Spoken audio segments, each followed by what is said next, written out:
Good morning. Welcome back to Daybreak, and it's time now to take a look at the latest in as far as the coronavirus pandemic is concerned. And we'll be speaking to Dr. Lois Ombajo, who is the head of Infectious Diseases Unit at the Kenyatta National Hospital, but also a lecturer at the University of Nairobi. But before we do so, let's take a look at the curve that we have now that will show you how the numbers have been rising since the 7th week of the infections, moving all the way from 110 in the 7th week to currently the past week that concluded on Sunday. We were reporting 2,219 total cases in that week. That is week 17, and the numbers continue to rise. Obviously, we'll be looking a little at the other slides that would show you that July, we have a daily average of 312 new infections detected on a daily basis. And Dr. Lois Ombajo, good morning, and thank you for joining us on Daybreak. And I want to begin with that point or to do the curve, because we've heard from the Ministry of Health that we have now started ascending to the peak. What are you seeing in terms of the modeling you have done before and the trends in the infections within the community?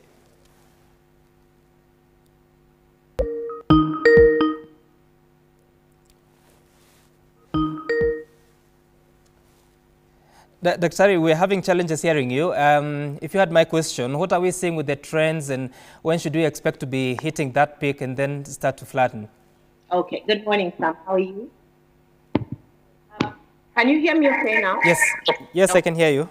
All right, so I think based on the modeling that we've done before, it was clear that the cases will continue to rise over the next several weeks to probably a few months. Mm-hmm. And what we know is that we're probably not at the peak yet. The peak is probably going to come in another month or two, probably more in 2 months, mm-hmm. or a little after that. What to remember is that modeling is not always accurate. Models sort of predict and give you an idea of how to plan. So you can't say that the model said it will be on 1st of October and it's not on 1st of October. It's probably around that period. But the whole concept is that it helps us to plan. So we know we're at our peak, and we really just need to continue being careful. In terms of what we're seeing in the community and in clinical practice, mm-hmm. is we're seeing more and more sick patients. As you're aware, many of the facilities in and around Nairobi are struggling with very large numbers of patients. And the other trend that we're seeing, you see, previously we had asymptomatic patients, and there's always a question of why you keeping people not too sick in the hospital. Mm-hmm. Right? Most of the patients we have are very sick. So if you come in, you'll find probably 30 or 40% of the patients in a facility are requiring to be on oxygen because they're that sick, mm-hmm. and they also have significant symptoms. So mm-hmm. other than the numbers being announced daily, for us in clinical practice, we're also seeing sicker and sicker patients coming. But the numbers are large and frightening, to be honest. Right, and Dr. of course, recently we had the highest number of 473, and it's just been 1 week after reopening. Have you seen any impact of reopening on the numbers that are being reported, or is it too early to really tell? It's probably too early to tell. Reopening may not have that big an impact on Nairobi, because Nairobi already had a lot of community transmission. The impact reopening may have is on other counties, because people are traveling from Nairobi. Some of those people may potentially have had the virus and not known it prior to travel. So the largest impact may be seen in the counties. Mm-hmm. It's too early to tell. We probably would give it about maybe 3 weeks, 2, 3, or even up to a month after reopening before we may see the full impact of this reopening. Mm-hmm. And I want to ask you about the trends, because when you look at how the numbers are behaving in the different counties, you will see that Nairobi has more than 5,000, Mombasa has more than 1,700, and then it's followed by Busia and Uasin Gishu that have over 500 cases each. Are there any peculiar trends in the transmission chains that you would say this is why this is the case in those areas? So let's start with Nairobi perhaps, and maybe Mombasa follows a very similar trend. Mm-hmm. So in Nairobi, we have a lot of settlements that have, a lot of crowding. You have settlements where families may share a room or a very small house. We also have areas where we are crowding. If you look at the bus stops, if you look at some work environments. So when you see a lot of community transmission, it just means that there's been a lot of contact between people. Mm-hmm. You see a lot of contact between people where there's a potential for crowding. The same thing may happen with Mombasa. If you look at the areas like Old Town, for example, Northern Vita area where there was a lot of cases in the beginning.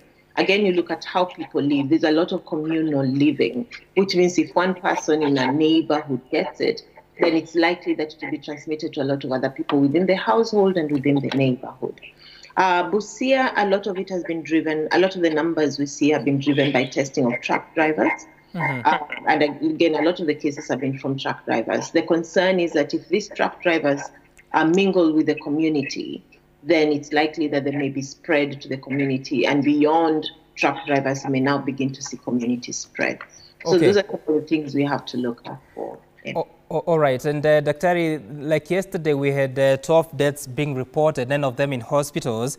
And when you look at the previous week that ended on Sunday, we reported up to 25 deaths in a week. What is happening? Are we still within the safe range, or are we having more severe cases in the patients, and why would that be the case? So that's an interesting question. Remember, I commented earlier that we're now seeing a lot of sick patients. It may really be a reflection of what's happening in the community. By the time you're having a lot of sick patients and a lot of deaths, it means you have a lot of cases in the community. So that what you pick with the testing and in hospitals is really just a tip of the iceberg. It means there's a lot more community transmission going on. So we may be reporting sicker patients and more deaths just because there's a lot of cases going on. It's difficult to say whether there's any peculiar trend or peculiar virus characteristics that may explain sicker patients. So it's probably just a reflection of the amount of transmission happening in the community. And with because earlier on we were told that patients that have other comorbidities are the highest, the most affected in terms of these severe cases. But I believe there are some people who didn't have those comorbidities, but they still went down with the virus. Have you been able to establish whether there was anything else that was wrong with the immunity or such a thing? No, I guess just to start off, as you rightly say, those with comorbidities have the highest risk of severe disease and of dying. So if we look at the patients of the most severe disease, we have a large proportion who have underlying heart disease or who have diabetes, or other things that may interfere with how the body responds to infection. We've had a few relatively young, fairly healthy, no comorbidity, they're not smokers, for example, and they're not known to have any other disease that also came down with very severe infections. We don't always know why. We don't always understand the characteristics of either, how much virus they got. So there's this concept that the bigger the load of virus that you get, what we call an infective dose, the higher the likelihood that you may get severe disease. But we don't have enough to be able to clearly define that. But I think the point is that everybody needs to be careful. Everybody can get infected, and no clear way. You can't decide that, oh, well, if I get infected, it will be a mild one. You can't predict that. So everybody has to take extra precautions. Right, and let's focus on the question of asymptomatic. I know there's still no conclusive evidence to show whether asymptomatic patients can shed the virus and, of course, cause other infections. Do you know anything, the Kenyan context? So I think it's not right to say we don't have enough evidence. There's actually fairly good evidence that asymptomatic people actually transmit the virus. And if we look at our own Kenyan context, for example, especially in the early phases of the outbreak, when we were doing a lot of contact tracing, you'd find someone who was contact maybe to someone at work, and they don't have symptoms, but because they're tested as a contact and they're found to be positive, you find that their household, the people they live with, also test positive. So it clearly meaning that the person who first came and asymptomatic, only tested because of a contact with someone else, has also transmitted to other people in their household. And I think this is something that has been seen in many other settings as well. So at this point, I think we have fair evidence to suggest that even those who are asymptomatic will spread disease. Right, and the WHO, I believe it was last week, they announced that, or they released a statement saying that the disease might now, or the virus might now be airborne. Is that so? Is that agreeable? I think there's been a lot of people suggesting that this virus may be airborne. a lot of the initial evidence that suggested or showed us that it could potentially be airborne were more experimental, in a room where they're using fairly significant amounts of force to release aerosol into the environment. But the same thing happens, for example, if someone is coughing, it means they release very fine particles into the environment that may last there for some time. Or for us in hospital, if you're doing a procedure that, irritates the airway and, causes a lot of coughing or removes material from, right within the lungs, then those release a lot of fine particles into the air. So even from the WHO statement, we realize they said this is more likely where someone is doing a procedure that's likely to release aerosol. But I think we know that things like aggressive coughing maybe could release aerosol. And for that reason, maybe what you'd encourage people is to ensure they have, rooms that are well ventilated. If you're sitting in an office somewhere, make sure you have the windows open so that there's flow of air that would allow for a lot of these particles to be dispersed as opposed to hang around where someone is seated.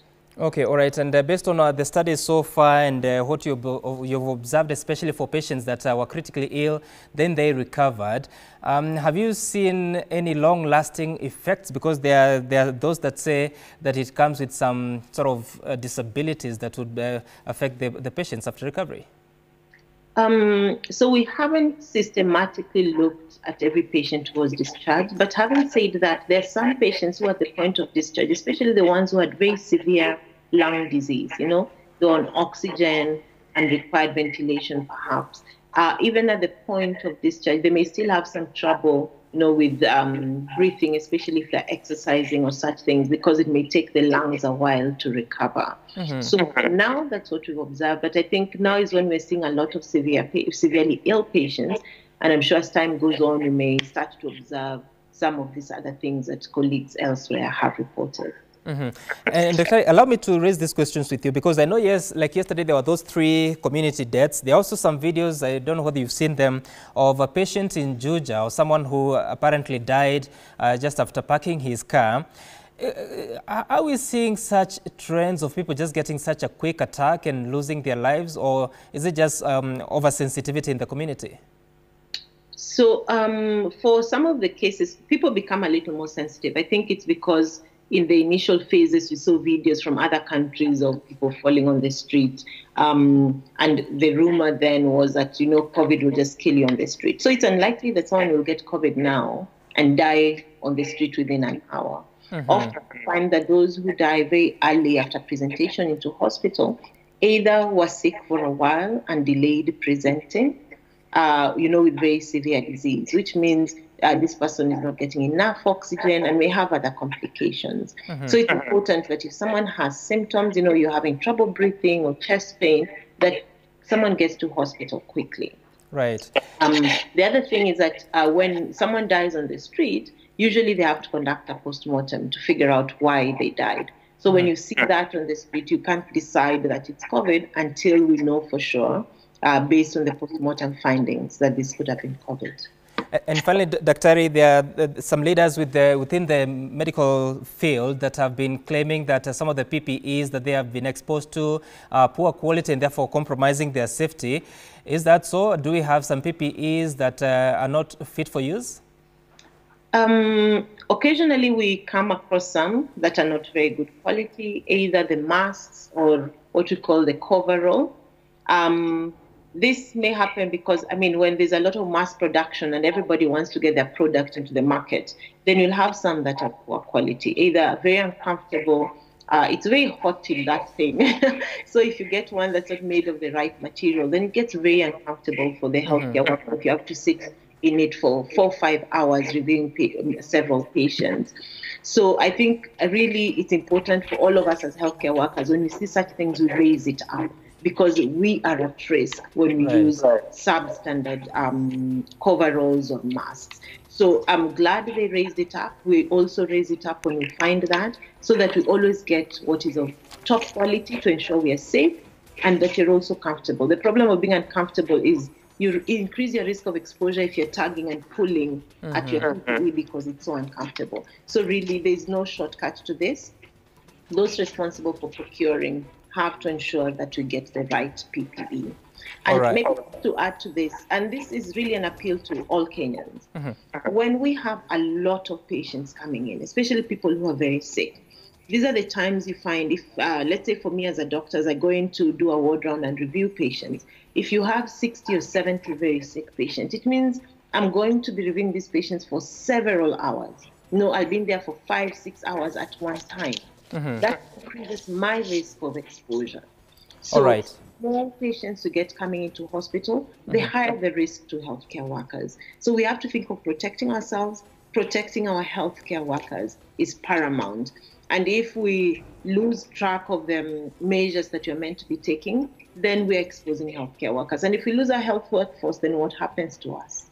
Indeed. Thank you so much, Dr. And we continue to condole with you and the fraternity for the loss of Dr. Lugaliki, as well as two other nurses, including Moses Gitonga, who was a nurse at the health center of the Nairobi University. Up next is the wagon of jokes, or Wago Nyiro, takes a conversation with Willis Raburu after the break.